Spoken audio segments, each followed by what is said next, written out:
एक बार फिर से आपका स्वागत है सांगरे पब्लिक सीनियर सेकेंडरी स्कूल के ऑनलाइन प्लेटफॉर्म पे। मैं तरुण। हमारा जो लास्ट क्वेश्चन है वो पहले ड्यू रह गया था, तो उससे आगे हम बात करते हैं। उससे आगे हमने क्या किया था, हमने इसका रिवैल्यूएशन अकाउंट बना लिया, उसके बाद हमने पार्टनर का हमने बाय कैश और टू कैश में इसका आंसर निकाल लिया था। अब आते हैं, टॉपिक बचा है वो है बैलेंस शीट का।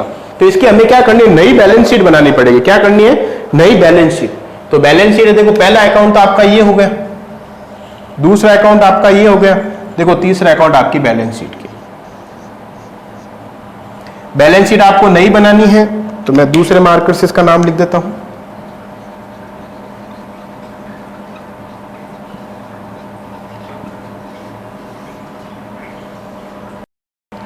देखो बैलेंस शीट आपको बनानी है वापस नई, जैसे पुरानी को देख के बनानी। देखो फटाफट आ जाओ।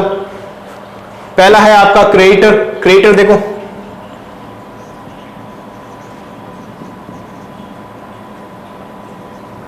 क्रेडिटर कितना है, 40,000। अगर आप ढंग से देखोगे तो क्रेडिटर में देखो हमने कुछ चेंज किया है। रिवैल्यूएशन अकाउंट मैंने इसलिए नहीं मिटाया, आपको पता है रिवैल्यूएशन अकाउंट से ही आपकी बैलेंस शीट वापस बनेगी।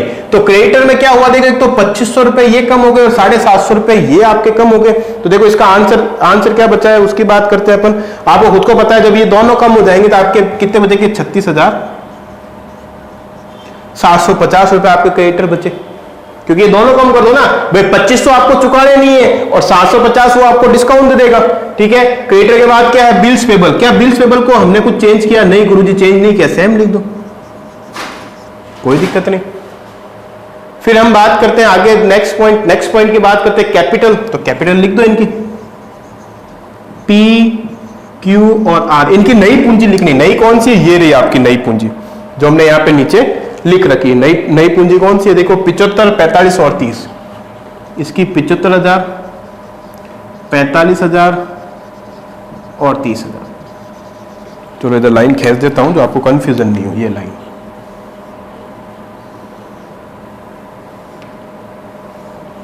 हो गया, लायबिलिटी साइड बन गई। आ जाओ एसेट साइड। एसेट साइड सबसे पहले क्या है, बैंक। बैंक में हमने कुछ चेंज किया ही नहीं, तो बैंक ऐसा कैसा वापस लिख दो। बैंक कितना है, 7,000, क्योंकि बैंक में तो हमने ट्रांजेक्शन किया ही नहीं ना। हमने ट्रांजेक्शन जो किया वो कैश से किया है। अगर हम बैंक से ट्रांजेक्शन करते तो वो बैंक से एडलेस हो जाता। बैंक के बाद क्या है, डेटर। तो डेटर में तो हमने काफी कुछ चेंज किया है। डेटर्स कितने हैं, 30,000। लेस करो प्रोविजन। देखो प्रोविजन पहले 1000 का था, 500 का हमने और बढ़ाया तो प्रोविजन कितना हो गया, 1500 का हो गया। और ऊपर से डेटर हमें कुछ, डेटर को हमें डिस्काउंट भी देना पड़ा, कितना, 750 रुपए का। दोनों लेस कर दो। जब आप दोनों लेस करोगे तो आपका आ जाएगा, डेटर आ जाएगा आपका 27,930 का।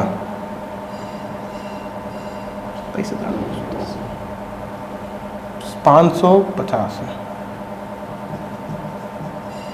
27,930 रुपए का ये आपका डेटर आ गया। डेटर के बाद क्या, स्टॉक। क्या स्टॉक में हमने कुछ चेंज किया, नहीं गुरुजी हमने स्टॉक में कोई चेंज नहीं किया, सेम लिख दो। तो स्टॉक का कुछ चेंज हुआ ही नहीं ना। उसके बाद क्या, फिक्स एसेट्स। फिक्स एसेट्स को हमने क्या कर दिया था, चेंज किया था, 6,000 रुपए हमने कम किया, मतलब कितने पे किया, 80,000 पे किया। फिर उसके बाद गुडविल। गुडविल हमने बांट दी, वापस नहीं आएगी। प्रॉफिट एंड लॉस हमने बांट दिया, तो ये वापस नहीं आएगा, बस हो गया। अब आपका एक इंपॉर्टेंट एडजस्टमेंट रहता है, वो है कैश का। कैश की बात करते हैं तो कैश आपको वर्किंग नोट बनाना पड़ेगा। मैंने वो पहले ही बोला, कैश का आपको वर्किंग नोट आपको बनाना पड़ेगा। तो देखो कैश की वर्किंग नोट की बात करते हैं।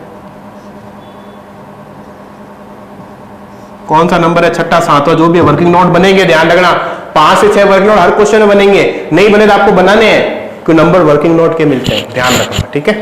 तो कैश की बात करते, देखो कैश की हम सीधा सिंपल बात करता हूं। कैश का देखो आपके क्वेश्चन में बैलेंस बीडी क्या दे रखा है, कैश का बैलेंस बीडी। गुरुजी कैश का कुछ है ही नहीं अपने पास, कैश है ही नहीं ना, तो बैलेंस बीडी क्या है, 0 या 0 लिख दो, चलो। फिर उसके बाद देखो कौन आ रहा, आर आ रहा। आर अपने पूंजी के लिए कितने रुपए लेके आ रहा, 30,000 रुपए लेके आ रहा गुरुजी, पूरा का पूरा 30। फिर गुडविल के लिए कितने लेके आया, 4,000 रुपए। गुडविल के लिए 4,000 रुपए लेके आया था सी क्या, आर। तो अपने हिसाब से कितने रुपए हो गए गुरुजी, 34,000 हो गए। हाँ एकदम 34,000 हो गए, एकदम सही बात है, 34 तो हो गए। लेकिन अब क्या है कि भाई जब हमने देखो बाय कैश लिखा है, मतलब पी और क्यू भी तो पैसा लेके आ रहा है, इसलिए मैंने लास्ट वीडियो में मिटाया नहीं था। पी भी कितने रुपए लेके आ रहा है, 1365 रुपए, और Q लेके आ रहा है 11,455। तो देखो P लेके आ रहा है 1365 और Q लेके आ रहा है आपका 11,455।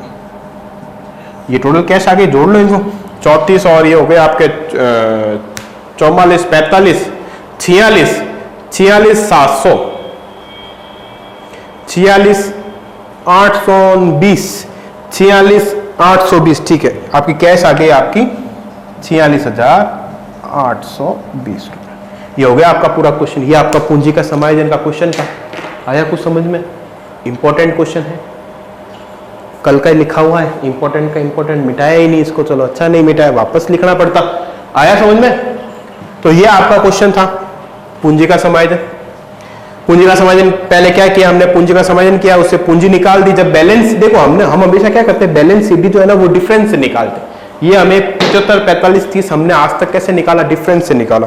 तो डिफरेंस हमारा आया, फिर हमने डिफरेंस हमें निकालने की जरूरत नहीं थी। अब हमें क्या किया, जब बैलेंस शीट हमने पहले निकाल लिया तो डिफरेंस कितना आएगा, टू कैश या बाय कैश में निकाल लो। तो अपना बाय कैश आया, बाय कैश आया मतलब वो पैसा और लेके आ रहे हैं, बाय कैश आया मतलब वो पैसा लेके आ रहे हैं। जब वो पैसा लेके आ रहे हैं तो हमें पैसों में, कैश में उसको ऐड करना। अगर ये मान लो इधर टू कैश आता तो अपन इसको, जैसे हमने यहाँ पे कैश में ऐड किया ना, वैसे हम इसको क्या करते, कैश में से लेस करते। बस इतना ही टॉपिक है, हो गया। बैलेंस शीट तो आपको बना के बता ही रखी है। तो ये हमारा जो क्वेश्चन है ये कंप्लीट हो गया। अब हम बात करते हैं जो हमारा नया रेशियो के जो टॉपिक है उसके बारे में हम बात करते हैं। एक आधा क्वेश्चन मैं उसका ले लेता हूं, आपको समझा देता हूं, फिर आपका जो रेशियो का टॉपिक है वो आपका खत्म हो जाएगा, फिर कोई दिक्कत वाली बात आपके नहीं रहेगी। तो देखो मैं इसको मिटा के आपको वापस लिख रहा हूं। एक क्वेश्चन और लिखते हैं, छोटा सा क्वेश्चन है, बड़ा नहीं लेंगे, पूंजी के समायोजन का ही है।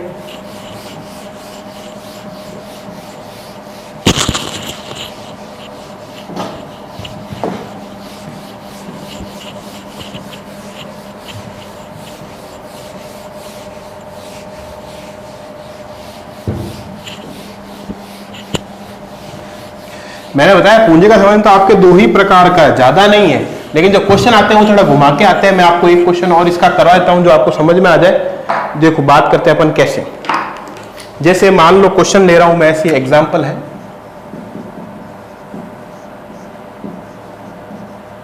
ए व बी की पूंजी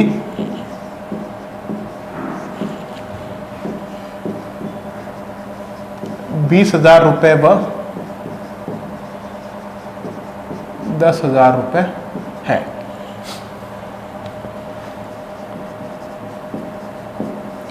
उन्होंने सी को 1/3 भाग के लिए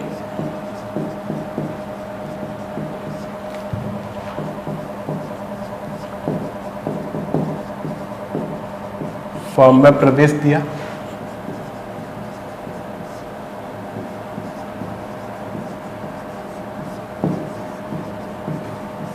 सी अपनी पूंजी के लिए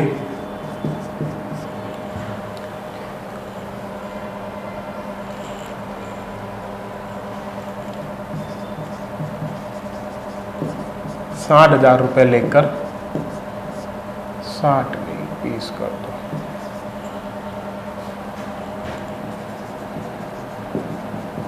आएगा तथा इनकी तथा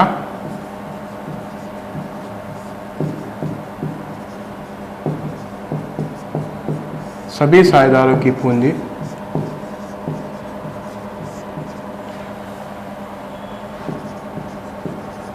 इनके नए लाभ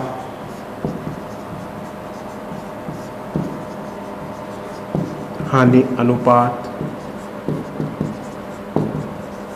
में होगी, जो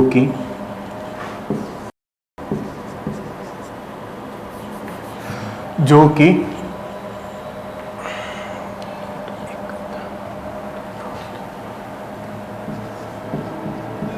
दो अनुपात 2:1 है। ये क्वेश्चन है। क्वेश्चन क्या है, ए बी की जो पूंजी है इससे कोई मतलब नहीं है। उन्होंने सी को 1/3 भाग के लिए प्रवेश दिया, सी अपनी पूंजी के लिए 20,000 रुपए लाएगा तथा सभी साझेदारों की पूंजी उनके नए लाभ अन्य अनुपात में। अब आ गया पूंजी का, ये पूंजी का समाज, ये पहले वाला ही है। मैं इसको आपको दोनों तरीके से करके बताऊंगा। पहले वाला अपन अपने हिसाब से करते हैं जो मैंने आपको आज तक समझा है, या जो लास्ट क्लास में हमने पूंजी के समायोजन की बात की थी, लास्ट से लास्ट क्लास में हमने बात की थी। देखो कैसे, मैंने क्या लिखा था आपको, नए साझेदार के आधार पर पूंजी का समायोजन।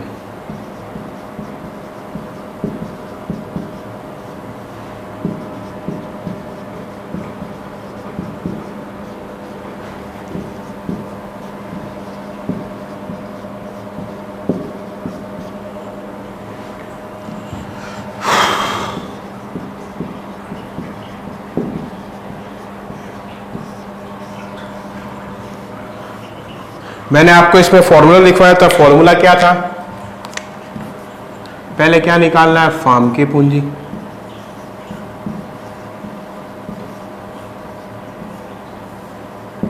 क्या था,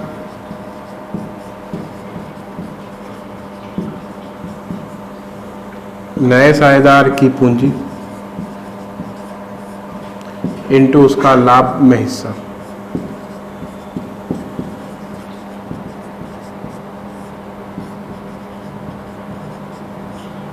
उल्टा, नए साझेदार की पूंजी इसका लाभ में हिस्सा, वो भी कैसा, उल्टा। तो हम बात करते हैं कैसे होगा क्वेश्चन, वो ना कैसे, वैसे ही जैसे नॉर्मल करते हैं वैसे ही करना। नए साझेदार की पूंजी कितनी है भाई, 20,000 रुपए लेके आ रहा है, तो इट इसका लाभ में हिस्सा क्या है, 1/3 है ना, 1/3 है। इसको उल्टा कर दो, क्या हो जाएगा, 3/1, तो क्या हो जाएगा 60। आ गई पूरे फॉर्म की पूंजी। अब आपको क्या निकालना, सभी साझेदार की पूंजी निकालनी। तो हमने क्या किया था कि भाई जो 60,000 आई ना पूंजी, इस 60,000 को हमने क्या किया, इनके नए अनुपात में बांट दिया। यही तो किया था हमने। कौन है, A B C, A B और ये सी। तो इनका नया अनुपात क्या है, 2:2:1।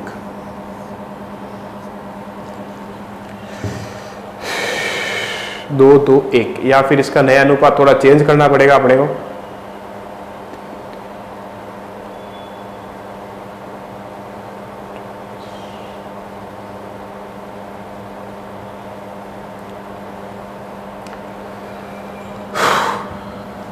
नए लाभ हानि अनुपात में होगी, यही तक क्वेश्चन लेते हैं। नया अनुपात हम निकाल लेते हैं, जो आपकी प्रॉब्लम भी सॉल्व हो जाएगी, एक टॉपिक और क्लियर हो जाएगा आपका, ठीक है। तो नया अनुपात जो है वो हमें पहले निकालना पड़ेगा। नया अनुपात निकालो।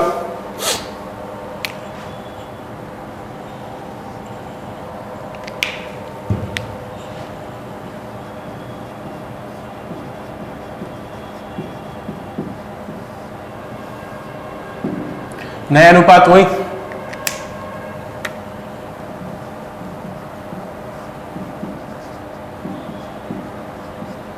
माना कि फॉर्म का लाभ 1,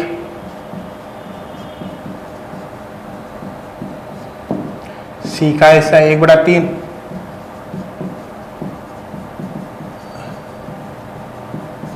ए व बी का हिस्सा 1/3 मतलब 2/3 हो गया। अब यहां से निकालना है, निकालो नया अनुपात, हेडिंग लगाओ। बात करते हैं ए का पुराना क्या, देखो ए और बी का पुराना दे ही नहीं रखा। जब ए और बी का पुराना नहीं दे रखा तो ए और बी का पुराना हमेशा क्या होगा, बराबर होगा। तो बराबर होगा तो 1:1, तो ए का पुराना क्या है, 1/2। तो 1:1 का तो 1/2 ही होता है, इंटू नया क्या है इसका 2/3, तो क्या हो जाएगा 2/6। बी की बात करते हैं, बी का पुराना क्या है 1/2, इंटू नया क्या है। सी की बात करते हैं, सी तो 1/3 के लिए आया है, तो इसका हिस्सा तो यही रहेगा। लेकिन यहाँ 6, यहाँ 6, तो इसको भी 6 बनाने किससे मल्टीप्लाई, 2 से मल्टीप्लाई, 2/6। तो नया अनुपात क्या आ रहा है, 2:2:2, मतलब 1:1:1। तो नया अनुपात क्या आ रहा है, 1:1:1। तो नया अनुपात क्या आ रहा है, 1:1 और ये 1। तो बांट दो 1:1:1 में, तो क्या बांटोगे 20,000। 20,000।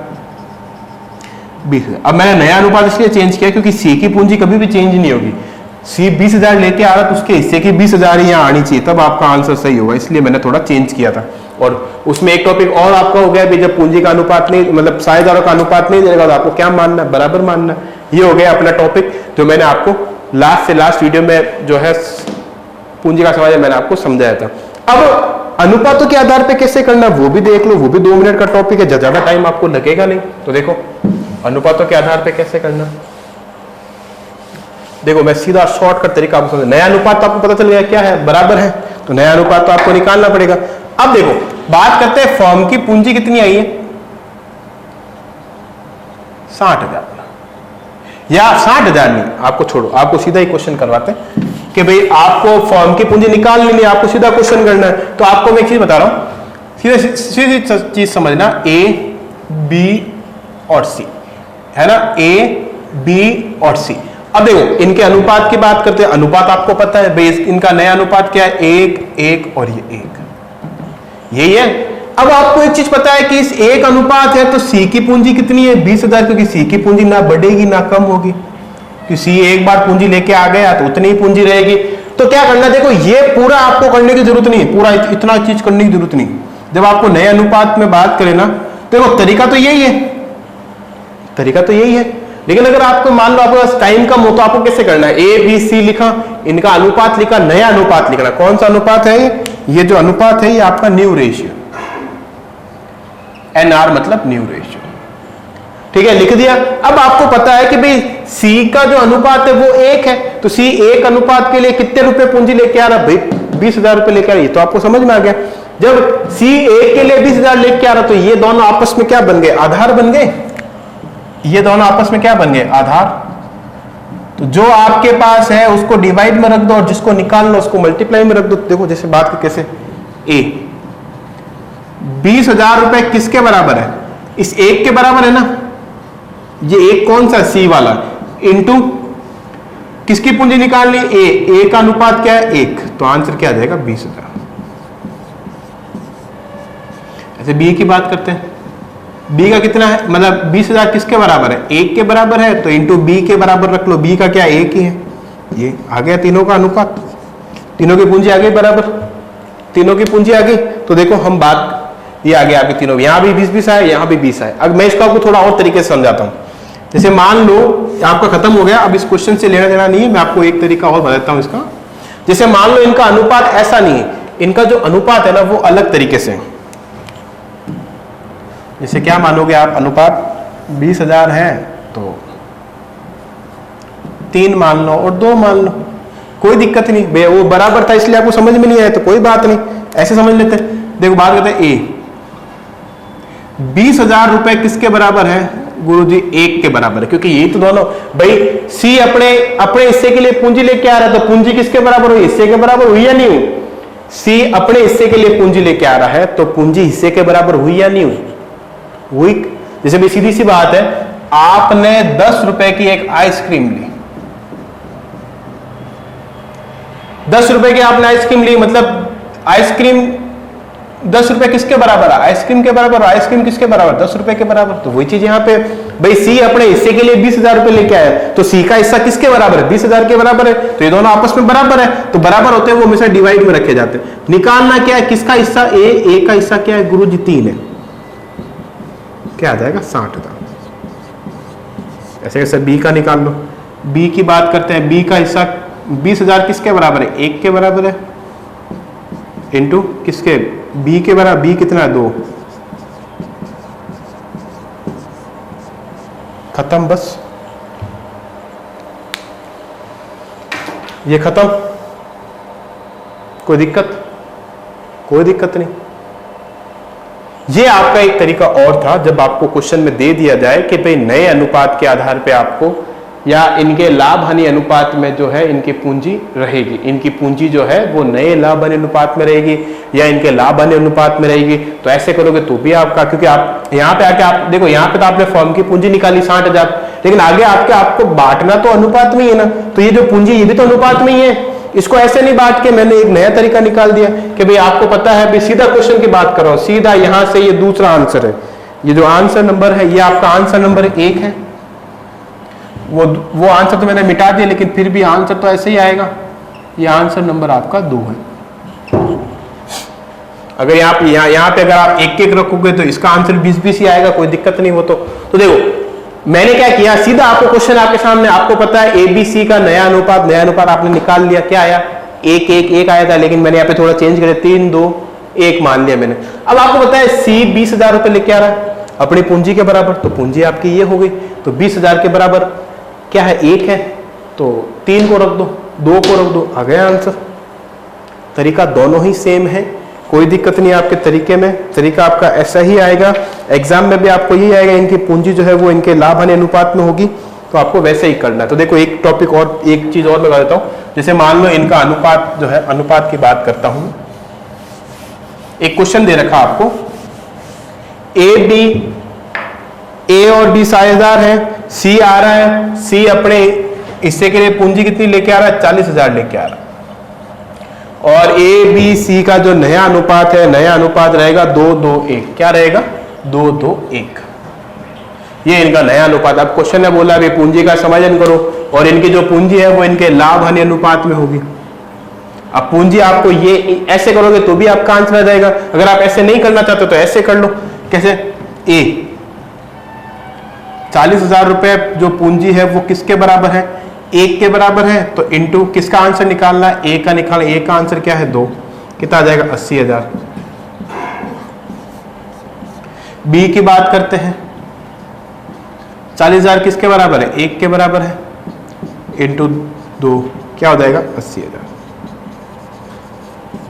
सी का निकालना था, वैसे निकला हुआ है, लेकिन सी का निकालना तो भी निकाल लो भाई, 40,000 किसके बराबर है 1 के बराबर है, इंटू 1 ये 40,000। अब आप बोलोगे सर ये जो अनुपात में कैसा हुआ, अब आप बोलोगे सर ये अनुपात में कैसा आया, अनुपात में देखो आप खुद निकाल के देख लो, अभी ये जो पूंजी है, पूंजी कितनी है 80-80 40 है, तो इनका अनुपात निकाल लो। देखो मैं इसको मिटा रहा हूं,